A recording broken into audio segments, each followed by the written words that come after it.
See, now the plan for today was 5 mountains. 4 of them are the Snowdonia 3000s. However, we've got 50 kilometre an hour winds on the summits. 2 of the summits are over 1,000 metres. We've got a cloud line at 650 metres, and we've even got snow on the summits at 650 metres there. I don't think this is going to work out very well, but we're going to have a great day anyway. Welcome to Snowdonia. This is actually take 2, solely because I got about a mile on the track. I wasn't going to film today, but I got about a mile on the track. Realised I've left stuff in the car that I really need. Hence why I had to go back to the car, then come all the way back. We're about there now, but we're coming over a little ridge now, so the wind, you may just hear the wind just now. But the path we're going to take is basically up that edge just there, and then along some of the cardinals, I don't know what they're called.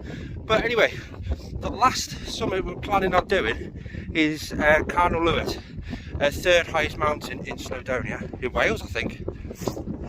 Don't think we're going to get there today, so don't get your hopes up. Stay to the end to find out if we do. First major one, I think, is Drum at 770 metres. Let's keep going. Here you go, you can see the path we're taking now. That little dot by the P, that's where we park the car. Come over to this little T-junction and start heading up. First mountain is there. Carnedy with 688. Pile of stones will mark that one, so we'll head up there. Then we keep following the track along to Drum. That's at 770, I think that one is. That's the first major one. Then we can keep going along the track to Folfraz. Keep going along to I think there's another one around there somewhere. There we go. Folgrash. And then over to Carnid Lewin. Yeah, that one. Unfortunately, the path going back is basically exactly the same as the path we've taken. There are other paths, but that one seems to be the most logical way and easiest way of getting back. It's a 10-kilometre hike, so I hope you enjoy our story time today. That was the OS Maps app.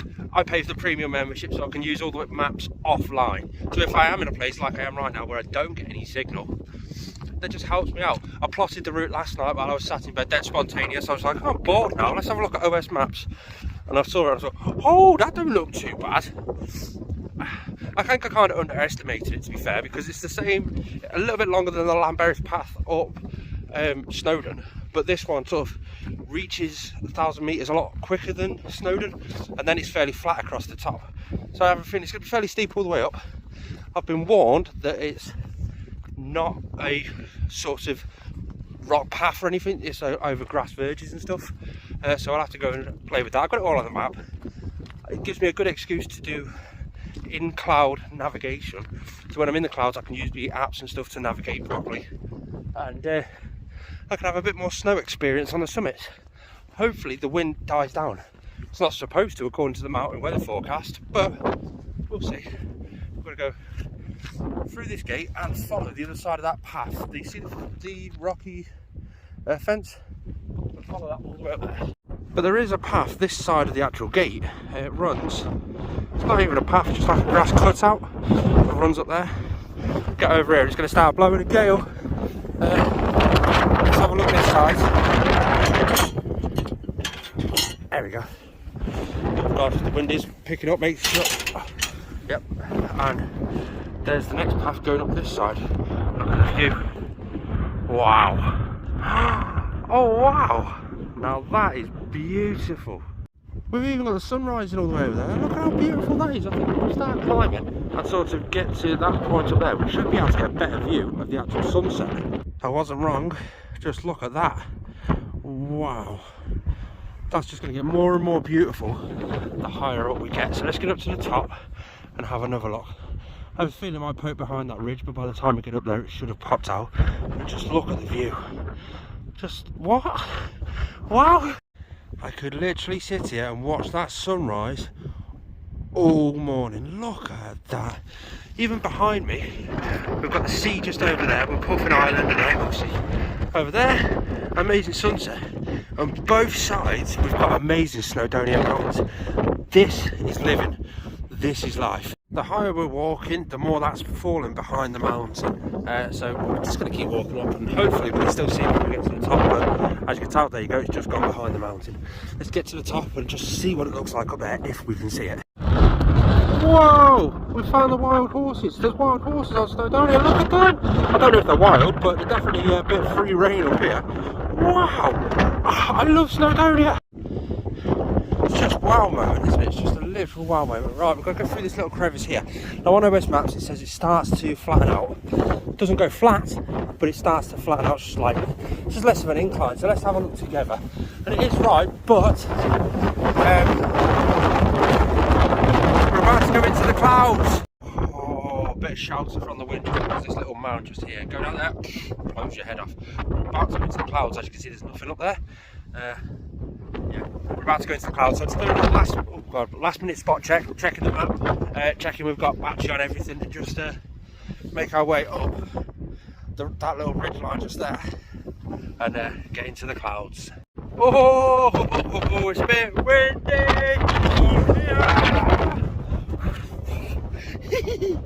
Oh god, this is getting sketchy now. We've got driving hail now. Hail in a 60-mile-an-hour wind. It's like bullets in my ass.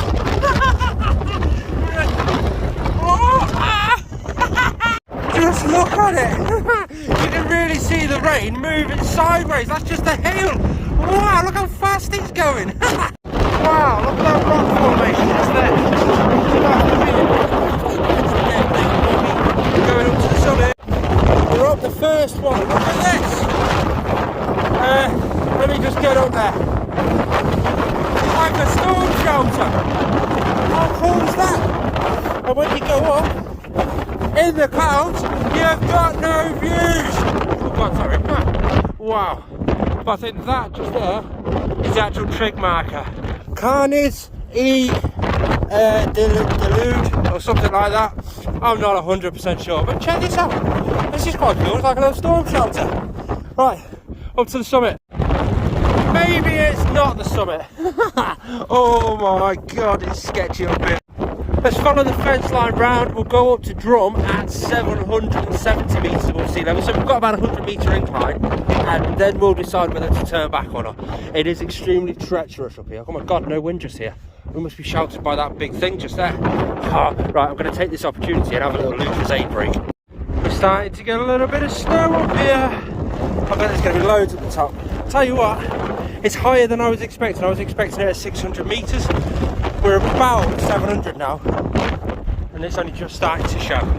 It's definitely starting to get cold up here. That cold that the mist and the rain is freezing on the fence. Look at that, all the way up.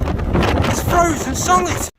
Look at this. So that's the metal piece of the actual fence, and that's the spray coming at it and freezing on contact. It's that strong that it's bending them all. Look, they're all bent, and they're really, really strong. Because look, watch. That's satisfying. And look how bent they are.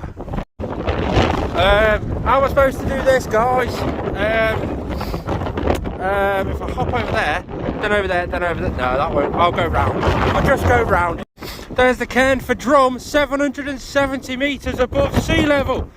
Woo! I can't do no more. I'm heading down. I'm out of the wind a little bit now because I'm back down at the first mountain.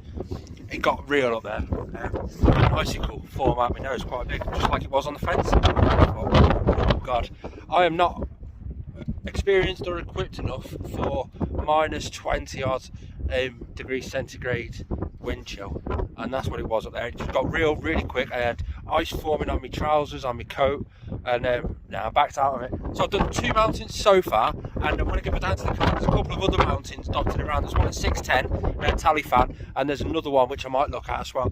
Talifan, definite sort of maybe. I'm going to head back down, get under the clouds, possibly have a bite to eat, find some shelter and have a bite to eat, then hit Talifan.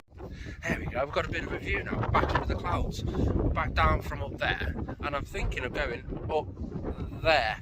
Now, actual mountain walk goes up to that point there and then across to Talifan. Which will be the third mountain I've done. It's only a 600 metre mountain, but it's another one to tick off the list, isn't it? I'm going to find somewhere to probably sit down and have a little nibble, because, when I say this, I just slipped on my arse. My knees are still aching from the break a couple of weeks ago. They're really bad aching actually, but they're all strapped up and stuff. Let's get up this mountain. Oh bloody hell, this one's steep. It's just like loads of steep sections up to the top there, round the corner and up another bit. Then it should be fairly flat up to the summit. Oh, hello popcorn. So as you can tell, we're back home. We failed that one too. We got up to around about 500 metres. The bog, which was real proper bog, turned into ice. Everywhere frozen solid. We kept slipping and sliding everywhere. With our recent break on our kneecap, too risky. We got back down. We slipped a few times coming back down. We were going to go around the Ogwen Valley and have a little play around there, but we never did. We ended up getting back into the car, having a bite to it now. Right, I've had a great day already. I don't want to push it too far. Let's go home. Peace out, guys.